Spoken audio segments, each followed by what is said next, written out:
Okay, now this is GK Chesterton quotes continued. This is going to be part 4. So here we go, GK Chesterton.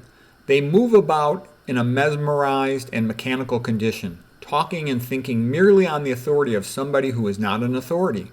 Modern thought starts by believing in nothing and ends by getting nowhere.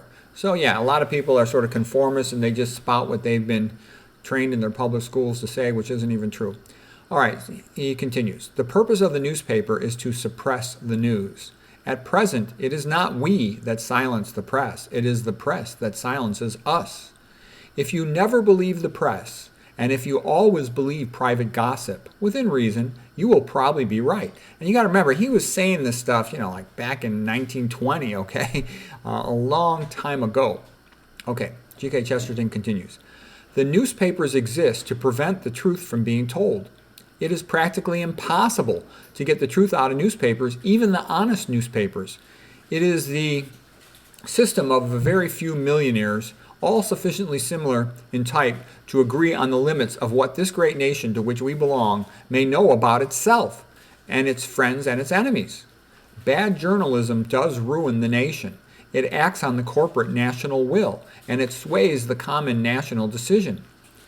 People will believe something passed by an editor that they have never seen, employing a reporter they have never seen, printed in an office they have never visited, for reasons they will never know. Yeah, most of what's in a newspaper of any significance is probably untrue. I mean, that's been established a long time ago. Paganism is better than pantheism, for paganism is free to imagine divinities, while pantheism is forced to pretend in a priggish way that all things are equally divine. I would actually say paganism, yeah, it's better than pantheism. I would agree with that statement, but it's still pretty bad. I've read quite a lot about ancient Rome. I just finished the 3 trilogy of Robert Harris on Cicero, and I'm currently reading, The Decline and Fall of the Roman Empire by Edward Gibbon. And I can tell you, the Romans were brutal. Brutal. It was very routine to just wipe out everybody in an entire city, 100,000 people. They would just do that. They did many, many terrible things. And the emperors would declare themselves gods, and once they declared themselves gods, then they felt they had a right to do anything they wanted. And they did lots of really, really bad stuff. The reason to study Rome, there's a few good people there. There's a few people you can learn from Cicero, from Marcus Aurelius, from Epictetus, people like that. Fine. Quintilian. But in general, the purpose to study Rome is to see how bad people behave when there's no checks and balances on them. Okay? All right, GK continues, we shall soon be in a world in which a man will be howled down for saying that 2 + 2 is 4, in which furious party cries will be raised against anyone who says that cows have horns. Just like you can get in trouble nowadays if you say, gee, men and women are different. It's obvious. Everybody knows that a man is a Johnson, a woman is a Virginia. Everybody knows that. Why can't they say that? Why can't they say that in universities? How come a psychologist can't say that? Because they're such mental conformist wimps that they can't say the truth. And that's why their opinions are close to worthless on relationships and many other things.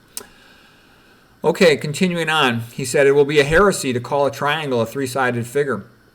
And a maddening mob will hang a man for saying that the grass is green. And then he talks a little bit about the Protestants and the Catholic. He said, everybody knew, even then, that Queen Elizabeth was out for blood. If pursuing people and executing and persecuting them and torturing them makes a person bloody, and that was the only reason she then said it of Mary. Everybody knew, even then, that Mary was good.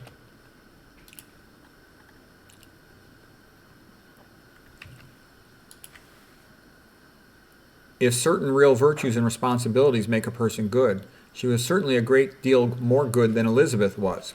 Okay, so Elizabeth was the Protestant queen, and Mary was the temporary Catholic queen. GK continues, Protestantism is the shipwreck of Christendom.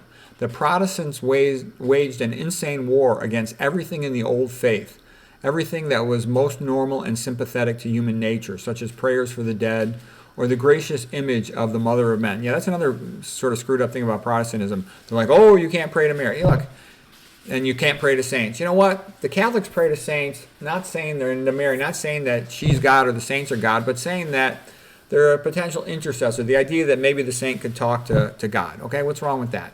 And that makes everybody happy. Okay, GK continues. To say I must not deny my opponent's faith is to say I must not discuss it. I may not say that Buddhism is false, and yet that's all that I want to say about Buddhism.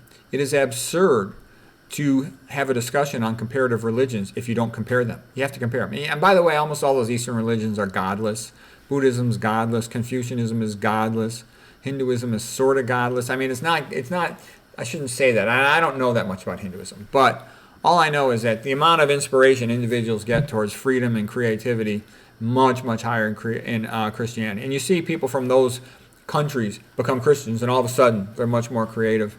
It just generates that. And it also generates a mindset that you are part of, all mankind are sisters and brothers and should all try to help each other and do things that benefit all mankind. Whereas I don't see as much of that from those other religions. I see more of just sort of a traditional help oneself, help one's family, and maybe at most help one's co-ethnics. But it doesn't create the same, we're all part of the same world that Christianity does. It just does. Creates this idea of wanting to do altruistic science or art or things like that. All right. Anyways, he continues. He says, if Saul and Annas and the persecutors had the energy to stone and slay people for saying there was an empty tomb, why did they not have the energy to walk up the hill and point out that the tomb was not empty? They didn't. Okay. And then he talks about the apostles. Most of the apostles were martyred. I forget the exact number. I think it was like 11 out of the 12. The apostles might have hidden the body of Jesus in order to announce a sham miracle. But it's very difficult to imagine men being tortured and killed for the truth of a miracle that they knew was a sham. That's another thing. That's a big part of the proof of Christianity, is the resurrection. Why did all these guys, 11 out of 12 guys, say, yes, go ahead and martyr me? I don't think they would have martyred themselves for something fake, okay?